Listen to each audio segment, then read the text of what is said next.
Hi everyone, this is Amy. Welcome to my channel. Are you trying to figure out which radius of hollow may be best? What about the proper way to care for your blades? In this video, I will explain all about the radius of hollow so that you can better understand which may work best for you and your skating. This video is actually part 3 in my series all about blades. In the first video, I discussed the parts of the blade and the rocker. In the second video, I discussed blade types, what blades are made of, and how they're mounted. If you missed those videos, there's a link to the entire playlist in the description down below. You can go back and watch that after you've watched this video. Now, here's video number 3 in my series, all about figure skating blades. As a coach, my understanding of the sport, coupled with knowledge of the blade, allows me to help my skaters make sound choices for their equipment. These choices help them to maximize their skating potential. Before I get into all the specifics about the blade, I want to be clear that you should always consult with your own coach before making any changes at all to your equipment. They know you and your skating best and can make personalized recommendations. You should also visit your local skate tech and discuss the choices with them. They know the equipment best. It is also the role of the skate tech to mount your blades. You want this to be done by someone locally, as often adjustments to the mounting need to be made. I always have my blades offset a little bit. You can see how my blade is not quite centered here. I always go to Greg at Polar Skate Shop. This video is not sponsored by Polar Skate Shop. By the way, I just really like Greg's work and recommend him to all my skaters. Now that all of that is out of the way, let's get into it. When a blade is sharpened, the area between the two edges is ground out with a circular rotating grinding stone that creates the hollow. This is known as your radius of hollow, or RoH, groove. A hollow ground radius, or often just a hollow. It's not the same as your rocker radius, so don't confuse the two. The radius of hollow is typically in the range of 3/8 to 1 inch. The hollow has been around since 1770, when it was called a fluted skate. That's an architectural term that refers to a shallow groove running vertically along the surface. Most historians agree that ice skating with two distinct edges evolved around the late 14th century in the Netherlands. Skating at this point was primarily primitive. The focus in the early days was centered around tracing of geometric patterns, circles, and figure eights. Each individual hollow creates a bite, which is the depth a blade will penetrate the ice.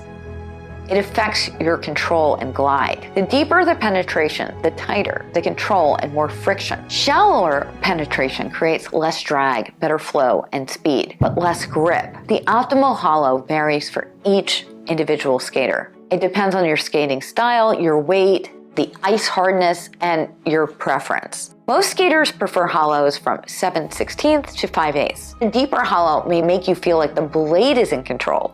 One of the most significant drawbacks of any hollow, less than 5/8, is that it's challenging to make any sort of skid stop until the hollow has been blunted. Conditions and ice hardness will also influence the best radius of hollow for you.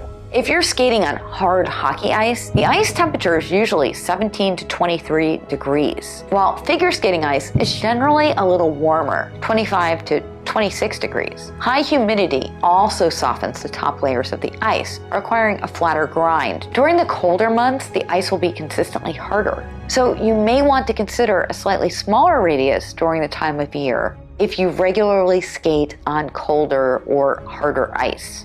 Almost all manufacturers market their blades with a radius of hollow listed, but this shouldn't determine which model you purchase. You can always change to whatever your preferred hollow is when you get it sharpened by your tech.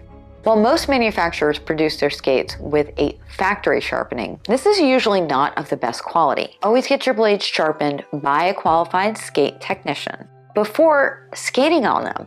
One of the fundamental differences between blade types is their edge bite geometry. This is best demonstrated by a cross-section. The angle at the edge of different blades contributes to the significant differences in the feel of different blades. You want to feel more secure when gliding, especially at high speed or in tight turns. They also must have control to initiate lateral sliding or skidding movements with their skates. It's essential that skaters can control both the gliding and sliding aspects of movement over the ice. There needs to be a balance that the skater can control the slide or skid and feel secure when gliding on an edge. The term bite angle is defined as the angle formed at the blade edge as related to the radius of hollow. Here's a diagram to show you. The angle is defined as A. The complementary angle identified as angle B is significant because it affects the degree of bite you experience for any hollow. In case of parallel-sided blade runner with perfectly level edges, the combined angle A plus B equals 900. Suppose you have a blade like mine, the gold steel. The sides of the blade and runner are not parallel. If angle B becomes smaller or more acute, the amount of grip will increase as the angle B becomes more prominent or obtuse. The grip will usually decrease. Equal radius of hollow will give different bite angles depending upon the blade thickness. Freestyle and general purpose blades average about 0.14 to 0.155 thickness between the two edges. Traditionally, dance blades are thinner in the range of 0.10 to 0.14. As soon as you find the degree of hollow you are comfortable with, mark it on the inside of the boot.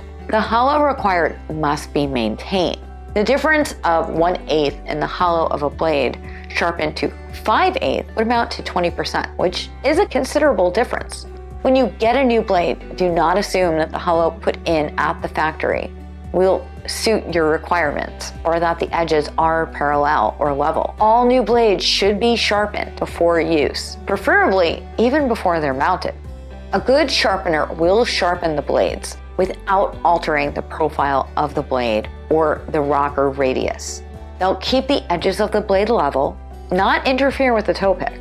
The lifespan of the blade is dependent on several factors, with quality and the number of sharpenings being the most significant. Too much pressure on the blade while passing over the stone can overheat the blade, weakening the steel. Too much pressure will also remove more steel than is required, and that decreases the life and flattens the rocker. There are 4 other measurable and ultimately performance changes that occur as materials are removed from the blade. Many of these changes are apparent. Number 1, stanchion height will decrease.